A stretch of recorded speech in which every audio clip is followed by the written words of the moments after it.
एक बार फिर से आप सभी का स्वागत है बढ़ता मध्य प्रदेश कॉन्क्लेव में। और ये एक ऐसा सेशन है जिसमें एक ऐसे व्यक्ति मेरे साथ बैठे हैं जो शायद मेरे मन में अभी क्या सवाल चल रहे हैं उनको उन्होंने पढ़ लिया होगा। अब जवाब क्या आते हैं ये तो देखने वाली बात होगी। बागेश्वर धाम के पीठाधीश्वर धीरेन्द्र कृष्ण शास्त्री जी इस वक्त हमारे साथ हैं, जो बिना बताए लोगों की समस्या को पेपर पर लिख देते हैं और उसका फिर सॉल्यूशन देने की कोशिश भी करते हैं। बहुत बहुत स्वागत है शास्त्री जी आपका। शास्त्री जी महज 26-27 साल की उम्र और लाखों फॉलोअर्स, इसे कैसे देखते हैं? कभी एहसास हुआ था कि इतनी कम उम्र में इतनी फैन फॉलोइंग हो जाएगी, इतने भक्तगण हो जाएंगे आपके और उनकी समस्या का निदान कर रहे होंगे आप? जय श्याराम, जय बागेश्वर धाम की। इन सब पर कृपा ईश्वरीय कृपा होती है। हम आप कोई नहीं होते हैं जो चुन सकें कि हमें कौन सा कार्य करना है। ईश्वर पहले से चुनता है कि किससे क्या कार्य करवाना है। ये बालाजी की कृपा और साथ में हमारे दादा गुरु का आशीर्वाद। तो बालाजी की कृपा से एक ब्राह्मण परिवार में दास का जन्म हुआ, तो वहां से यह परंपरा पर दरबार की, कथा की, आदि की प्रारंभ हुई। फिर दादा गुरु ने हाथ पकड़ करके बालाजी के चरणों में लगा दिया, तो निरंतर मानव सेवा में लगे हुए हैं। तो हमें लग रहा कि ये किसी व्यक्ति की सोच से ये कार्य निश्चित नहीं होता, ईश्वर स्वयं निश्चित इसको करके भेजता है कि किससे क्या करवाना है। अभी बहुत सारी चीजें मन में चल रही होगी, इतने सारे लोग सामने बैठे हैं आपके। कभी नहीं, अब आदत हो गई। अच्छा, इससे ज्यादा की आदत हो गई है? हाँ, ज्यादा की आदत हो गई तो कम है। लेकिन लगा 2 साल में एक बहुत बड़ा बदलाव आ गया। आप कहते हैं कि एक अभाव का जीवन था, प्रभाव का जीवन है। कैसे देखते हैं इसको? और कोरोना के टाइम से सोशल मीडिया आते ही एकदम आप बहुत तेजी से वायरल हुए हैं। दरबार परंपरानु अंतर्गत विगत 3 पीढ़ी से चल रहा। हमारे दादा गुरुजी भी चलाते थे, दरबार लगाते थे, परंतु उस वक्त मीडिया वो नहीं आते थे, ना उसका उपयोग करते थे। हमने दरबार भी प्रारंभ किया, दादा गुरु की प्रेरणा की, जो उन्होंने आदेश दिए थे वह सेवा भी प्रारंभ की। और साथ ही साथ जो आपने कहा है कि 2 वर्ष में यह दरबार बड़ा प्राचीन है, परंपरानु अंतर्गत लोगों तक पहुंचा, अब पहुंचा, आप तक अब पहुंचा। तो हमें लगता है कि आपकी खोज अब तक हो पाई है, वो पहले खोज कर चुके थे आज से 300 वर्ष पहले। आपने कहा कि ईश्वर की शक्ति है, मैं कुछ नहीं हूं, तो ईश्वर ने आपको क्यों चुना? ये एक जहन में सवाल आता है लोगों के। कुछ रहा होगा, आपके दादा गुरु का आप जिक्र करते हैं, आपका परिवार भी बहुत लंबा है, आप बताते हैं कि आप टोटल 10 भाई हैं, चाचा के मिला। हाँ, चाचा के मिला, कजिन सभी मिला। तो आपको क्यों चुना? ये दादा, इस बात पर जवाब दे पाना बड़ा मुश्किल है। ये गुरु की कृपा है।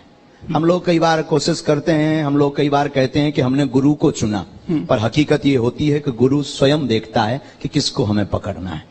तो 10 भाइयों में गुरुदेव ने हमें पकड़ा, ये हमारा सौभाग्य है। अब इसका जवाब हमसे बेहतर तो हमारे दादा गुरुजी दे सकते थे, लेकिन उनका शरीर तो नहीं है, पर सूक्ष्म रूप में उनके संस्कार हमारे पास हैं। लेकिन इसका जवाब हम यही देंगे कि गुरु की विलक्षण सोच थी, गुरु की कृपा थी, और शिष्य के पास तो सिर्फ समर्पण के अलावा कुछ नहीं बचता, वो हमारे जीवन में है। तो ये जो अभाव से प्रभाव तक की जर्नी रही है, सोचा था कभी ऐसा, इस तरह की चीज? सौभाग्य है। हाँ। अभाव का जीवन बड़ा सौभाग्य। अभाव नहीं होता तो शायद आज हम प्रतिदिन अन्नपूर्णा भंडारा का क्रम नहीं प्रारंभ कर पाते। अभाव नहीं होता तो हम अपने जीवन में गरीब बेटियों का विवाह नहीं करवा पाते। तो हमारे लिए सौभाग्य। और लाखों लोग भारत में ऐसे हैं जो अभाव से जीवन जी करके, यहाँ पर भी अनेक लोग ऐसे बैठे हैं जो अभाव की जिंदगी जी करके अनेक उच्च पदों पर पहुंचते हैं।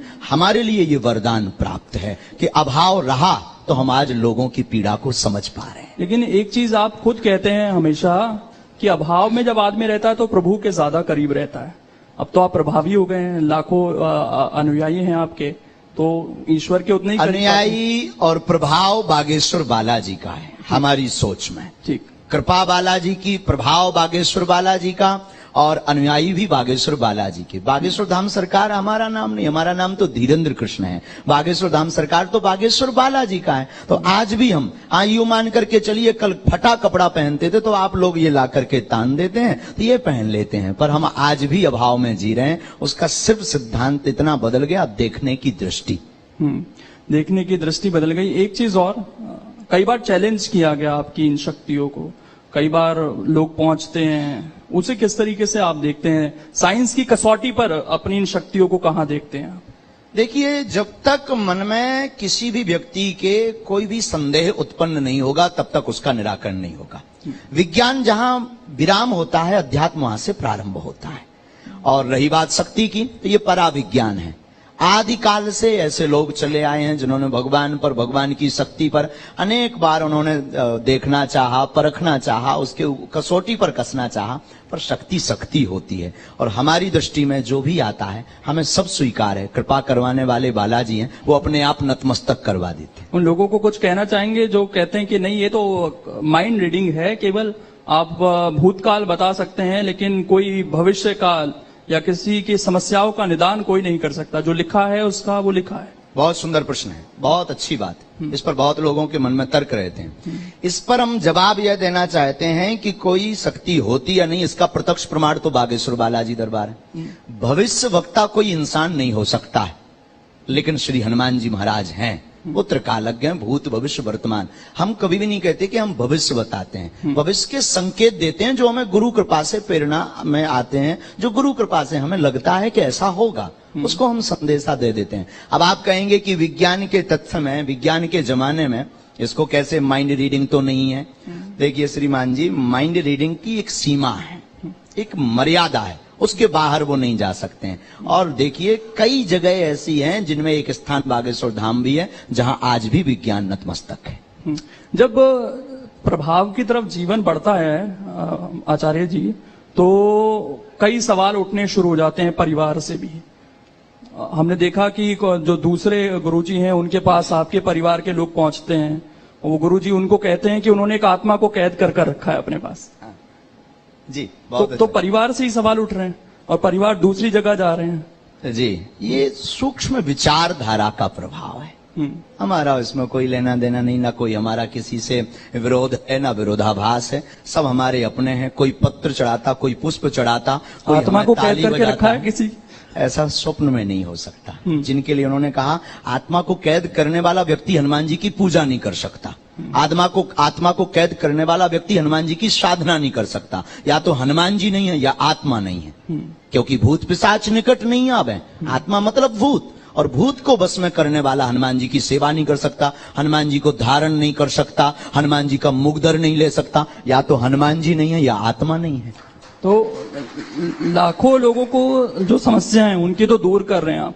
परिवार वालों से कभी बात होती है, उन्हें समझाने की कोशिश होती है इस चीज को? सामंजस्य है, कोई ऐसा विरोधाभास नहीं। वो किंचित मात्र कोई दूसरी गद्दी लगाने की भी कोशिश करता है, वो कहते हैं हमें धमकी दी जा रही है। नहीं नहीं नहीं, ऐसा कई बार आप हो सके तो आप उनसे जरूर बात कीजिए। हमारे पास तो ऐसा कोई भाव नहीं आया। अभी हम मिले ही तो कुछ दिन पहले, 8-10 दिन पहले ही। क्यों मान के अगर कोई दूसरी गद्दी लगाना चाह रहा है तो कोई स्वागत है, कोई दिक्कत हम नहीं मिल पा रहे हैं ना। एक महीने में 8 से 10 लाख लोग आते हैं, सबको मिल नहीं पा रहे। हम तो चाहेंगे अगर आप भी ये छोड़ के चलें तो बहुत अच्छा है।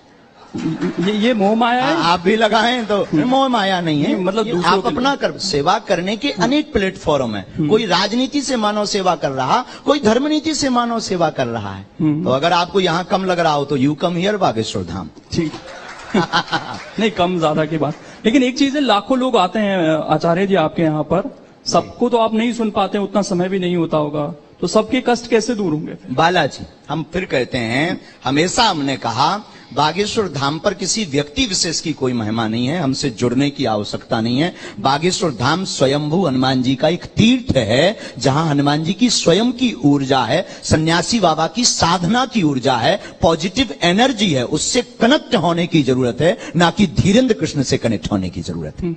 एक चीज और है, अंधविश्वास का जिक्र बार बार होता है। ये विश्वास और अंधविश्वास की लाइन को आप कैसे खींचते हैं?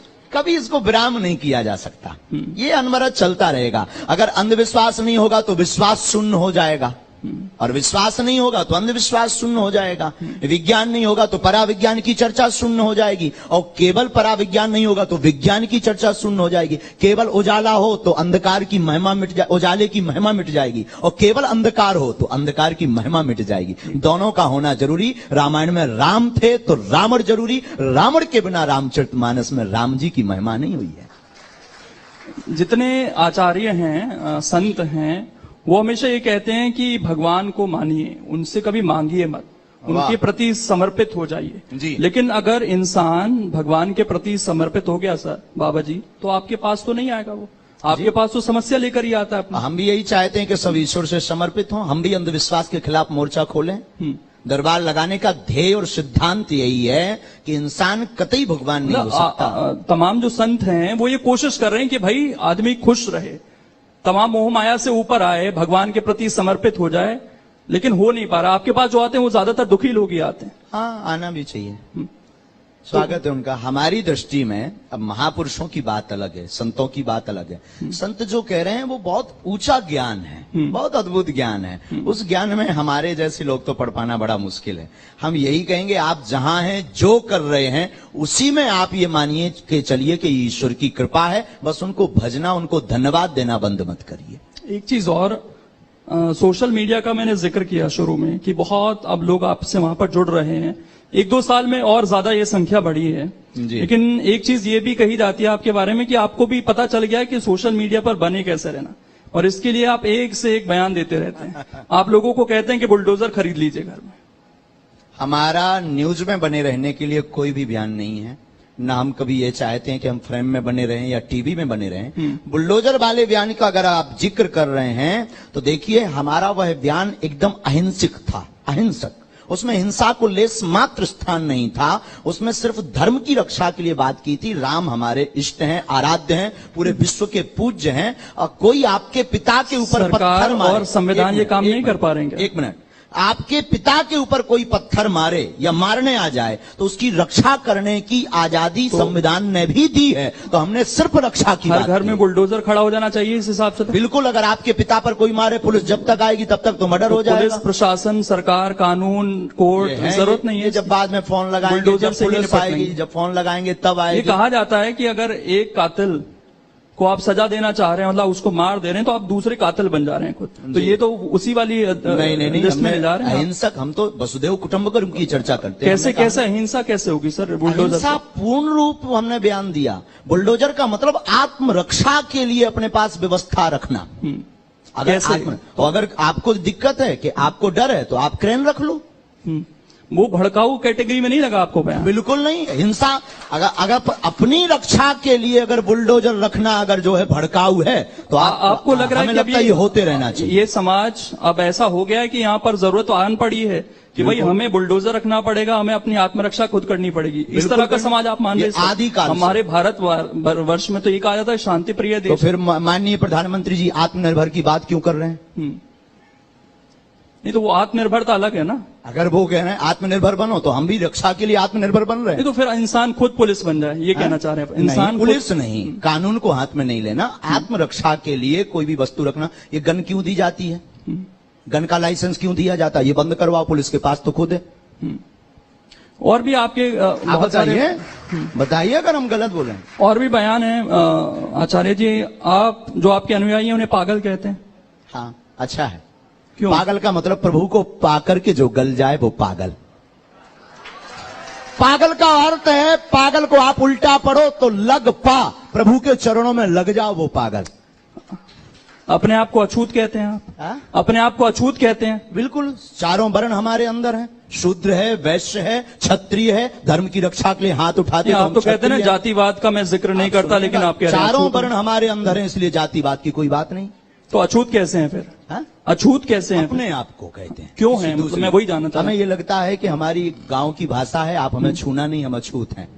उस वक्त गांव की भाषा में, गांव का एक कहावत है, भैया हमें छूना नहीं, हम अछूत हैं। तो गांव की कहावत में वो संबोधित किया था, ना कि अपने आप को अछूत सबसे संबोधित करके या किसी व्यक्ति को जलील करके हमने अछूत कहा। सनातनियों को कायर कहते हैं आप जी? सनातनियों को? हाँ, अगर सनातन की बात आती है और बुजदिल बनकर घर पर बैठ जाते हैं तो वो कायर हैं। राम की बात आती है और राम के लिए जबान नहीं उठती, संतों की बात आती है, धर्म की बात आती, और अगर कोई बाहर नहीं उठता, मुंह नहीं खोलता, अपनी वाणी नहीं खोलता, तो वो बिल्कुल कायर हैं प्यारे। तो ऐसा क्यों लग रहा है कि समाज कायर होता जा रहा है हमारा, और आपको इस तरह की बात क्या नहीं पड़ रही? जग भी बहुत रहे हैं। हाँ। जग भी तो रहे हमारे जैसे। जगाने से तात्पर्य क्या है आपका? किस तरीके से जगाना चाहते हैं? एकता। क्यों? आप कहते हैं मैं जाति नहीं मानता, मैं धर्म नहीं मानता, तो आप इंसान को एक कीजिए ना। आप वहां सनातन ही जोड़ देते हैं। सनातन का मतलब कोई पर्टिकुलर धर्म नहीं, समानातन का मतलब वो धर्म जिसमें बसो सारे धर्मों को एक करना चाहते हैं। पूरी बात। हाँ। वसुदेव कुटुंबकम की चर्चा, हम उस सनातन धर्म की बात कर रहे हैं जिसके मंदिरों से आवाज निकलती है विश्व का कल्याण हो, विश्व में शांति हो, प्राणियों में सद्भावना हो। और जो इस चीज को नहीं मानते वो दूसरे धर्म को मानते हो। अगर वो नहीं मानते तो वो मानव है नहीं है, मानव समाज में रहने के लायक दूसरे धर्म की बात कर रहा हूं मैं सर, जो वो अपना पालन धर्म करते हैं। हमारे हैं, सब धर्म हमारे हैं, जिसमें मानवता सबसे पहले हमारा उद्देश्य है मानवता। तो एकता की जरूरत क्यों है? समाज बिखर रहा है क्या आपकी नजर में? बहुत ज्यादा जातिवाद के नाम पर रोटियां सेकी जा रही हैं श्रीमान। आपको न्यूज नहीं पढ़ रहे आप? नहीं, न्यूज तो कुछ जगह की आती हैं, उससे पूरे समाज को हम ताना बाना बिगाड़ने का काम कर रहे हैं। समाजों को एक करना जरूरी है। आप भी न्यूज चलाइए ये काट कर हमारी अलग से। मतलब ताना बाना बिगड़ गया है समाज का। कौन बिगाड़ रहा है समाज का ताना बाना? अब आपकी नजर पर कह दें? नहीं, कह दीजिए, जब उसको भी चला देंगे काट कर। अरे साहब इतने ज्यादा भी नहीं। नहीं चला देंगे आप बोले कौन बिगाड़ रहा है ताना बाना? जिसको एकता की जरूरत पड़ रही है। श्री गणेश हम आप कर रहे हैं, श्री गणेश हम आप हम बिगाड़ रहे हैं। अच्छा, आप और हम दोनों। तो वही तो मैं कह रहा था कि कुछ भड़काने वाली बात है क्या आपके बयानों से जिससे ताना बाना बिगड़े? नहीं, हम एकता की चर्चा करते हैं। आज भी कह रहे हैं हम मानववादी हैं। सबसे पहले कोई हमसे परिचय पूछे तो हम सबसे पहले मानव हैं, फिर सनातनी हिंदू हैं, तीसरा हम हिंदुस्तानी हैं। ये हमारा सौभाग्य। चलिए आखिर में मैं गुरुजी, आज का युवा जिसको आप एक करने की बात कह रहे हैं, उसके लिए क्या कहना चाहेंगे जल्दी से? सभी युवाओं को हम यही कहना चाहेंगे कि मानव धर्म सबसे बड़ा धर्म है और सनातन धर्म एक ऐसा धर्म है जो सबको स्वीकार करता है। सभी युवाओं से कहना है माता पिता और गुरु की बातों पर चलते रहिए, सनातन धर्म का अनुकरण करते रहिए, भारत एकता की ओर बढ़े ताकि अनेकता में जातिवाद में ना बटे और सनातन का उत्थान हो, भारत का उत्थान हो, भारत विश्व गुरु बने। बहुत बहुत शुक्रिया आपका आचार्य जी जुड़ने के लिए। तो बहुत ही अच्छी तरीके से इन्होंने तमाम सवालों का जवाब दिया है। इस सेशन में जुड़ने के लिए बहुत बहुत धन्यवाद आप सभी का।